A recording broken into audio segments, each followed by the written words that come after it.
এই ফেনী জেলার আকাশ যে শান্ত স্যার গণিতটা অনেক ভালো পারেছে, শর্টান কে পড়ছে আপনার? প্রথম দিকে সুমন স্যার, হ্যাঁ। তারপরে মাসুম স্যার, আচ্ছা। তারপরে নিশাদ স্যার। নিশাদ স্যার, তিনজন স্যার পেয়েছেন, তিনজনই কিন্তু খুব ভালো টিচার।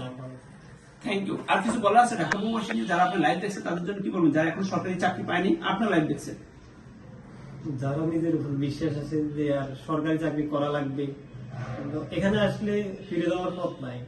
আপনারা যদি একবারে কনফিডেন্স নিয়ে আসতে পারেন যে আমাকে চাকরি করাই লাগবে, আমি সরকারি চাকরি নেবো, এইভাবে বসে লাইভ করবো, তাইলে দ্রুত চলে আসতে পারবো। আমি বহুবাসী আর বহুবাসী নিয়ে কোনো কথা আছে আপনার?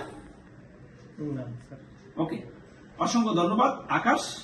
আপনাদেরকে বলছিল যারা লাইভ দেখছেন যে যদি কখনো ফ্রি এবং ফেয়ার সরকারি চাকরি চান তাহলে এই যে ঢাকা বহুবাসীতে চলে যান। এখান থেকে কেউ ফ্রি মানে খালি হাতে ফিরে যায় না, সবার সরকারি চাকরি হয়।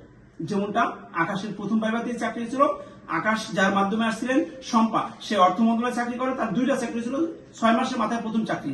আকাশ যেই বোনটা আসছে শম্পার ভাইও এখান থেকে চাকরি নিয়েছে। তো এভাবেই আমি এরপরে গল্প বলবো, আকাশ যাকে পাঠাবে তার গল্প বলবো যে আকাশ পাঠিয়েছিল অমুক বা ঠিক আছে আকাশ? Thank you. আপনার গ্রামের ঠিকানাটা আর কোথায় চাকরি হয়েছে এটা একটু বলেন। আমার গ্রাম সরসন্দিয়া, সোনাগাজী, ফেনী। আর চাকরি হয়েছে নোয়াখালী আইকর অঞ্চল, নোয়াখালীতে। কি পদে? সার্টিফিকেট মুদ্রা করি। কত গ্রেড এটা? 14 গ্রেড। 14 গ্রেডে। থ্যাংক ইউ ভিউয়ার্স, আপনাদেরকে যদি এই আকাশের গল্প সত্যি হয়ে থাকে তাহলে আমরা একদিন আকাশকে দেখতে যাব এই ডিএমএসটিসিতে।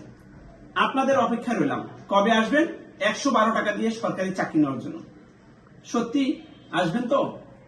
আপনার পরিবারের কেউ যদি ফ্রি চাকরি চায় তাদেরকে নিয়ে আসবেন। স্বাগত আপনাদেরকে। সেই পর্যন্ত ভালো থাকবেন। আল্লাহ হাফেজ, আসসালামু আলাইকুম।